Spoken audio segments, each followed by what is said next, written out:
As a child, I always wanted to become an Air Force pilot. I wanted to join Indian Air Force.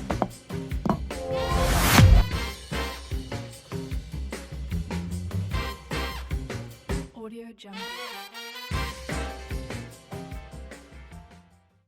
Welcome to the second episode of Laws Unscripted. This is Disha Bess, and today I have with us Ms. Smriti Yadav, a partner at Khaitan and Company. She specializes in intellectual property law and brings with her over 20 years of experience in advising clients across various sectors. Ma'am, could you please walk us through your journey of law?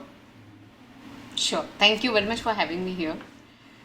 So my journey of law, actually, I didn't start as a child. I always wanted to become an Air Force pilot. I wanted to join Indian Air Force. So I also took science for that. I thought if not Indian Air Force pilot, maybe I can become a doctor there. But thanks to my height, my body structure, I could not qualify those requirements. So I did my BSc. After that, I was looking for option. So I had options of pharmacist, pathology. At that time, lot of things were there in microbiotech. Right. So I was thinking of doing my masters in that and working around that space. But maybe uniforms always attracted me. I like the power, strength of that. So the other uniform which I could think of was a lawyer's uniform. So that's when I switched from science to law. So that made me decide on law. Right. Ma'am, what moment did you decide that you wanted to pursue intellectual property? Was it a single eureka moment or was it a result of a long deliberation? It was not a eureka moment, certainly. See, when you read law, you read various, during the course of law, you read lot of subjects, lot of topics coming across you. As a student of law, I remember I used to like constitution. Right. At times I used to like income tax. I scored well in that. But in my time, IP was always at the last. Right. So that is when, I started liking it. So when I was doing my masters, I was confused if I should do criminal law, because that was very heroic, or maybe an IP. So my father supported me. So he told me that, back in 2003, that, IP will grow. So if you're liking IP, you should do. So, and that's how my journey in IP, specialization in IP began. Yeah. Ma'am, as you just mentioned that your journey with IP was influenced by your father and inspired by him. There are a lot of law students who struggle with finding their calling in the field of law. And what would you advise to them when it comes to choosing a practice area? Should it be more decided by personal aptitude or interest, or by market demand or the trending practice area at the moment? See, I never followed market demand. So I will never patronize that. Because when I was doing IP was not so look after profession. All my colleagues or my friends used to do corporate law and other laws. So if I went by that, then I should not have been an IP lawyer. But I always feel do what you like the most. The reason is that you spend eventually, when you become a professional, you spend at least 12 hours, or in a harrowing day, maybe you'll spend at least 18 hours of the day doing the same law. So if you don't like it, you'll not like to go and work. So you have to reread the same law again and again, and every time with a different perspective. So you have to choose what you like. Right. So that's my suggestion. And ma'am, in IP law specifically, what is it that you like, that makes you like what you work? What is it about IP law? Everything I like about IP, because IP is not something which is IP is connected, in fact, to everything that is around us. So the phone that you are having, the iPad that you are holding, everything has a brand. Everything around us has a brand. Maybe some technology, maybe some copyright. So it is not something so aloof of us. So it is very connected to our life. And as a practitioner, what you do is you learn how to, one, protect it, two, how to enforce it, stop others from using. So it's not something, and everything in IP is something which I really love to practice. It's very refreshing to see so much passion about IP. And with this, we move forward to the realm of IP law specifically. Ma'am, recently you've represented a US-based company in the Bombay High Court, following which there were multi-location raids that were conducted, and it led to seizure of almost 2,000 counterfeit products. What were the ground level challenges that were faced by you and your team in this process, and would you elaborate about it? So raid in India always has a story. Okay, so if it is a raid, it has to have a story. So this raid obviously had a big story around it. We raided around 15-16 premises together. So I still remember my team and I was leading it. After many years after becoming a partner, I had gone for the on-ground raid action. Reason being, it was a very notorious area. I could not leave my team alone. So I went along with my team. So the challenge first was, all the team members, I still remember there were 12 members. 12 police stations have to be approached together because there is a lot of leakage that can happen within the police station, from the police station to the counterfeiter. So go to the police station, get the permission, get the protection at the same time, around the same time, and then raid at the same time. So I still remember when I had decided that nowadays we have groups. So WhatsApp group was there for every communication. So yes, there was a group of people, a group of my team member who could not get police protection. So, and I had mentioned them that if you are not getting at a particular time when one is attacking or raiding a premise, everyone has to raid at the same time. So there were 1 or 2 groups who went without police protection. So these are the challenges that you face when you are working on a larger raid. That how to coordinate to ensure that the actions are taken at the same time. Protection is given, actions are taken, raid actions are taken at the same time. As you just mentioned, you were on ground while this raid.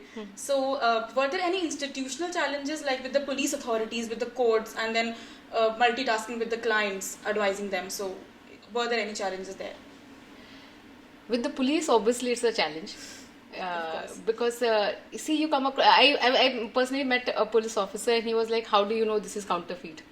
So because it was a counterfeit action, so the brand name is same, the product is looking exactly same, so you have to explain the police that look at the threading, look at the quality, look at the weight. It is not something which a normal shoes will carry. So it is difficult at times to handle the police, to explain them exactly why we are here, and they find it very unconventional that some Bombay High Court order is telling me that I should give you protection and you will go and do something. Yes. So for them it is sometimes unconventional. So it's sometimes difficult to handle, explain them. So then you have to go to higher authorities. So you invest a lot of time in doing all those things. From a client side, I must tell you that been in this profession for so long, clients have become friends. Okay. So they were very nice. They in fact told that no one should get hurt. So they were very clear that whether or not you can do the seizure, but what is important is that there should not be any issue otherwise. So they've been very nice. And the courts, I must tell you, in India the courts have always been very kind and ensured that if any how do I say, if there is any issue which is faced by any court commissioner or a local commissioner or an ASR as we call it, so they ensure that they are respected, and if they are not following the order, they are harming them, then the court comes down to them and ensures that those people are punished. So from the court perspective, yes, it is supportive, and the only institutional challenge which I feel is handling the police. Right. Ma'am, as you know, this is the digital age, and a lot of counterfeit has moved online now, and cooperation there is mostly by takedown notices and etc. So, do you think IP enforcement is more robust in physical marketplaces as compared to digital ones in India right now?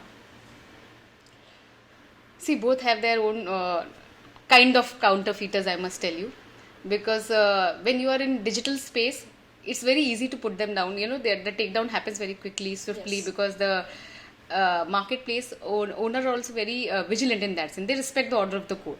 So when you inform them, or when there is an order of the court directing them, they will certainly take down the website. But the problem is that the details are not there. So they can come up with again new name, new identity. With physical, the good part is, I must tell you, that whenever you do raid action, so there is a lot of social pressure to the person. Right. So when you're raiding a premise, when you go there physically, you understand that generally the crowds come along. So they try and see, oh, what has happened. So there is a lot of social stigma to the person who is getting raided.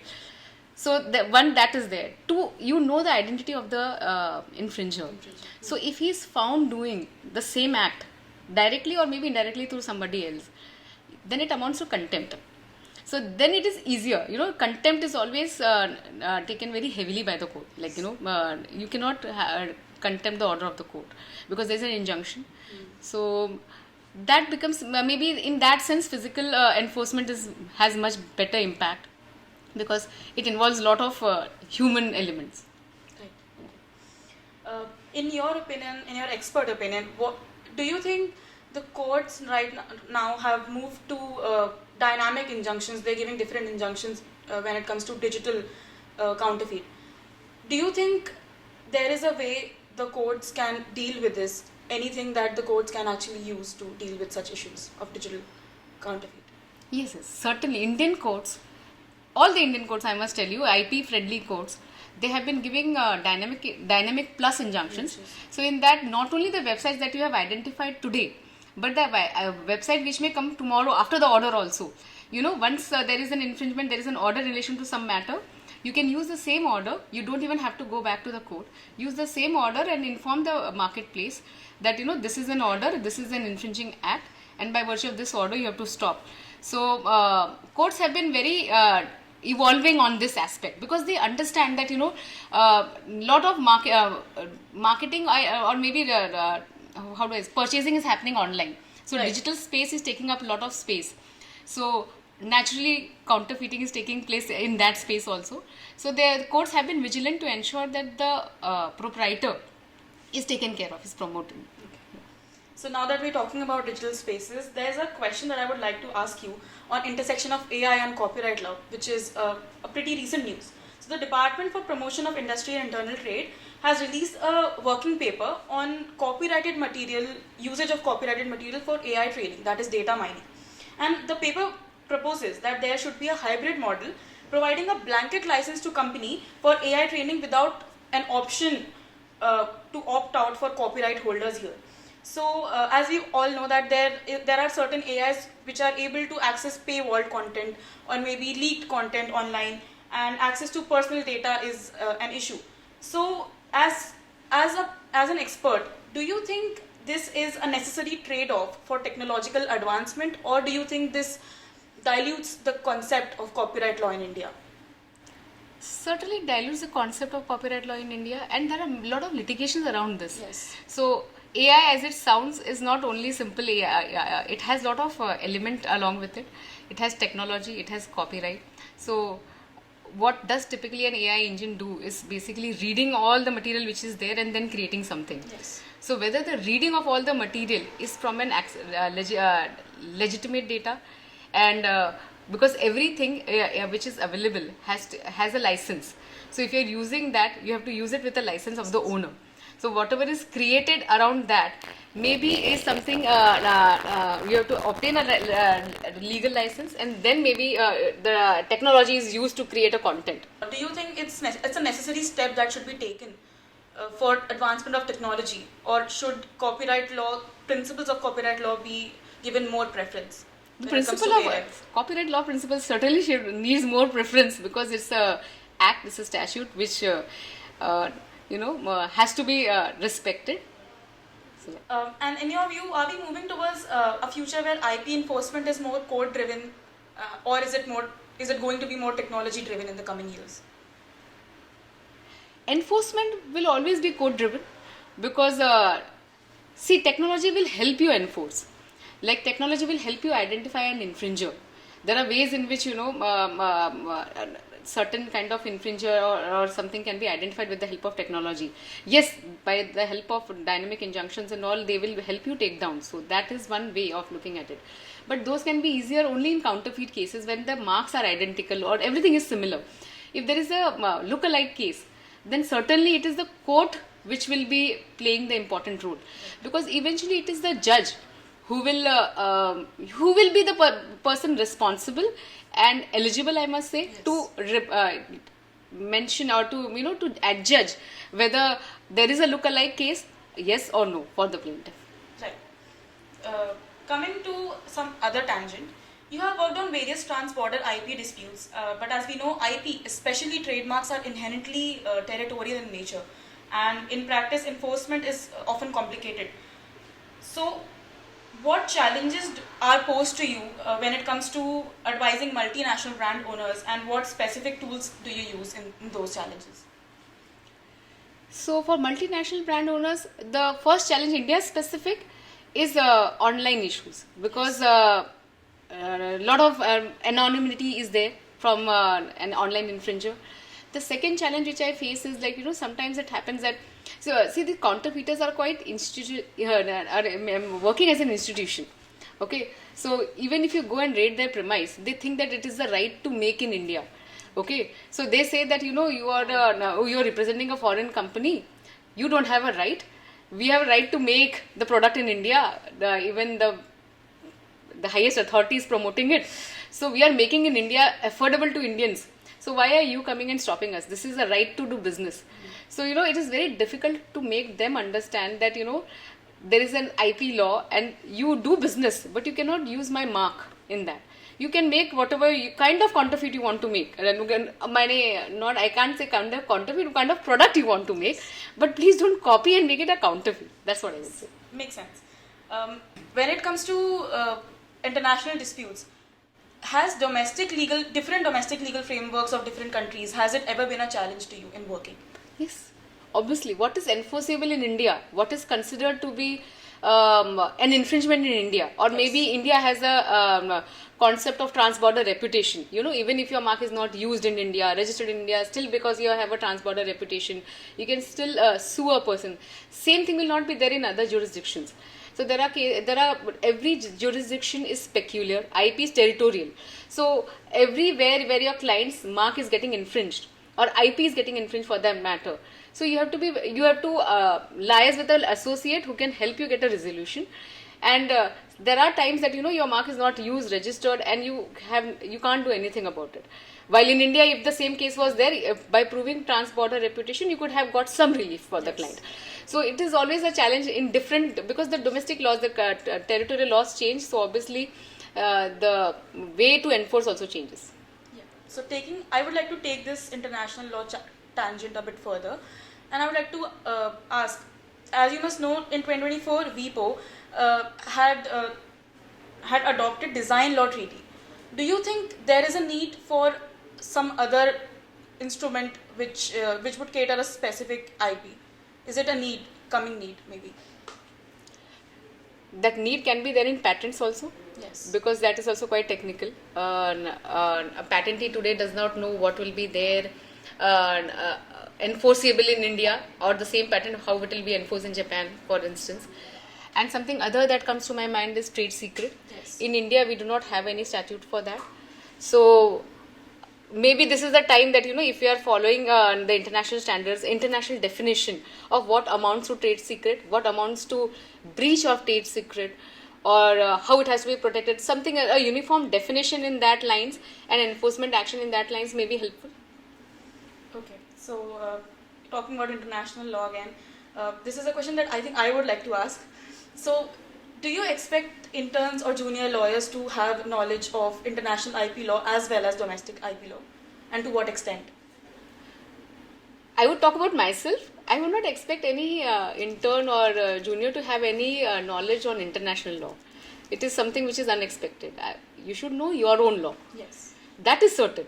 That you read your own law thoroughly and basis your whichever level you are, basically third year, fourth year level, whatever teaching you have been done, has been given to you. Maybe that whatever you have read should be done nicely. That's all that I think anyone looks for. So this is the minimum foundational knowledge an intern should have when starting their IP internship. Yes. Read law and come. Well, on that tangent, is there any blog, any resource that you would suggest for students or young lawyers on IP that they should keep following? There are several blogs nowadays. So, Yes. You can read whatever is more accessible to you and whatever is more digestible to you. So, but yeah, read the correct law. Don't read law which is not correct. I would rather suggest read commentaries. because blogs help you guide, because it's the way of expression of that person who is writing. Yes. Okay, so here the person who is writing may be thinking from his thought process, so you are guided by him. You rather read from a commentary like a Narayanan. That will be more helpful.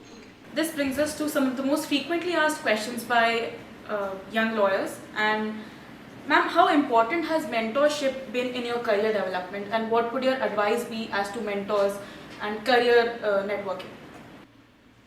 Mentors have played a really very important role, because see, what you study in books is very different from what you practice. So if you don't have a good mentor, because what the mentor actually does is eventually, he helps you understand things by his own practice. So the person who is well experienced in the field has done a lot of flaws and learn from them. So when you have a good mentor, you learn from his mistakes, so that and he will correct you also, that don't do this, because if you do this will happen. So mentorship is certainly important. And for me, obviously, I started my career with Crawford Willie. So I had Mr. Manyar. He was a very senior person in IP. So he helped me a lot in understanding IP at that time. Then when I was doing litigation, so I had the opportunity, because thanks to my client, they wanted the drafts to be settled by the senior counsel. So I worked very closely with the IP gurus, as we call the Tulsapurkar, both the Tulsapurkar brothers, Dr. Virendra Tulsapurkar and Virag. So work very closely with them. So they help me, you draft a plaint in your manner, but they tend to correct it. And when they tend to correct it, and then you understand that why they corrected it, and you understand that, what is the other thought process that you should have. So mentorship is certainly important. And way to find a good mentor is having a good person skilled in art from whom you can learn more. And ma'am, what's your opinion on having online certification courses, because IP is a niche, so pursuing certain certifications for career? Those are very important, because these certification courses also give you an edge over others. One, two, your perspective towards certain things also changes. So if there is a really good certification course which is available, I don't recommend not to do that, because they always help you understand something which is different. Ma'am, law students often feel pressure to have their entire career mapped by third year or maybe the fourth year. Do you think choosing IP as their niche should be a priority over pursuing other areas of law first? What should be their priority? See, as you are reading law, you will do a lot of internship also. So I would always suggest that do every kind of internship on all the field of law that is available, so that you understand what is your interest. Because eventually, what is your interest is what you will practice. And you will practice it for hours and hours, and read it for hours and hours. So you don't need to map it earlier. But yes, if you are sure that, if you are going to do an IP, you are choosing IP, then as many internship you do, it will be good for you. Because then what happens is you are different from a fresher.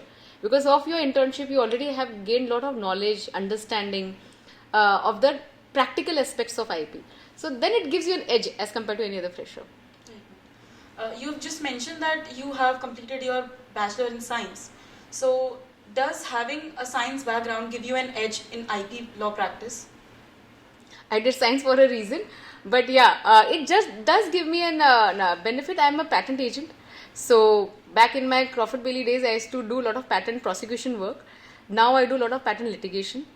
And so it does help you, because only a technical person, a person who is having science graduation or an engineering background, can become a registered patent agent in India, right, subject to giving exams. So for lawyers, typically you have you can practice other laws like a trademark, copyright, design, and others. But for patent practice, you need to have some technical background and education, I must say. So it helped me. And ma'am, when you were talking about patent prosecution and other works, what would your advice be to young IP aspirants who are thinking about specializing into IP litigation or IP advisory? What is the difference between them, and how do you work your way through them? IP litigation and IP advisory and prosecution. Okay, so these are all three, I must say, pillars of IP. Okay, because any IP has all these three as a pillar. I would always suggest that start with prosecution, because once you understand how an application is done, or what is a conflicting mark, or maybe in the patent you take what is the how to identify a prior patent, prior document. So prosecution is very important. Once you do prosecution, you can certainly be a good litigator, because then you know exactly, now what is the prosecution history, because litigation is connected to prosecution. And obviously, if you are a good litigator, you become a good prosecutor also, because you know exactly, sometimes it is very easy. There is a cited mark, you are told to delete certain specification, you will delete it because you want your mark to register. But what effect it will have in an enforcement is an enforcement lawyer will know, because when you are arguing in court, you say the fact that you deleted it in the history, prosecution history, now you cannot say that the mark is similar, or you can enter into this space or question my space as a defendant. So it is all interrelated. But to put it very simply for you, start with the prosecution, then graduate to litigation. Advisory is a part of it, because what is advisory is eventually whether you can file a suit or no, whether it is an enforceable patent or no, or whether it is a patent open for whether you have a freedom to operate. So advisory goes along with both of this. That's a very insightful advice, I would say. Coming to the next question, IP practice often intersects with nuances of business strategy and branding. So what is the level of commercial awareness that you expect out of your juniors and interns, maybe young lawyers? Commercial awareness from a junior perspective, I don't think so any senior should expect, because from a junior, all that you should ideally I expect is a good reading of law, researching aptitude, and rest everything, commercial acumen and everything, it follows with your experience. So as you work in a particular field, you then understand, and especially I'll tell you about my experience. Like, when I was working in Crawford Bailey, I was working mostly on prosecution and litigation. I joined Khaitan. I started doing transaction. So, I started looking at the same document very differently, because when there is an M&A happening, when there is your client is acquiring something, you look at the prosecution history very differently. Something which in an application you will just say, associate the mark. In a transaction, it is not just an association, it becomes an issue, because either you assign both the marks together or you have to, dissect it. So all these things, it gives you a different perspective when you are doing a transaction. So this is what I would suggest. And ma'am, you were just mentioning working in Khaitan and then working in Crawford Bailey, both different experience. In your opinion, how does working in a full service firm like Khaitan and Company differs from working in a niche boutique law firm for IP? What's the difference? Again, it's the same, that in a boutique IP firm, your outlook is very small. With due respect, but you're doing quite monotonous job of maybe prosecution, litigation to some extent. But when you are doing a huge transactions, when you are working in a firm like Khaitan, you do a lot of you are part of a big M&A team which is taking care of a lot of merger acquisition, or maybe you're investing. There are funds who invest in a startup. So the way of looking at the same IP or the IP document changes when you're working in a full service firm. So it certainly has a very different edge to what the other boutique firms are doing today. Right. Thank you. Ma'am, when you work with interns or junior associates, what distinguishes who truly stands out from the rest? Okay. So the one who is more hardworking, sincere, disciplined. Because eventually these things take you ahead. See, maybe you are an average student or an above average student. If you have these three qualities, you will excel in wherever you are. Because law is a profession which requires all these things consistently. You have to have a discipline of, reading every day. Because every day the law evolves. So if you don't follow that discipline of reading every day, getting time out is difficult. You have to have the sincerity, because especially in IP, there are a lot of deadlines, both from a prosecution perspective, litigation perspective. You have a lot of commitment, and every client wants his work to be done. So you have to be very sincere to what you are doing, and you cannot take it casually that, because if you miss a deadline, you miss the matter. You miss in a patent, you miss the patent invention. So it is very important, and there is no substitute for hard work.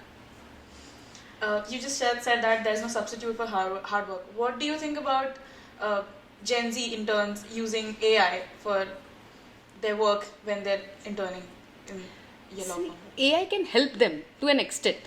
Okay, but I would still suggest that, going back to the books is always important, because what is written in book is by a person experienced, and he has known things and then he has written something about it. So, but AI is a quicker tool. I cannot deny that. Sometimes when you are doing multiple matters, AI can help you guide that. Assuming if I'm doing a case law, I want a particular point case laws. It can help you guide, but eventually you have to go and read those case laws because AI will pick one thing. Yes. You don't know the entire case law may have something against you also. So you cannot just rely only on that AI. You have to go back and read the entire case law to ensure that if you're relying on it in the court, you're not using it. Should not be used against you. Because it will just pick one paragraph for you, maybe. So it is better you do a thorough reading yourself before just relying only on AI. Okay, then, ma'am, what would your final advice be for our viewers? For viewers, if you like IP, choose IP, do IP, breathe IP, live IP.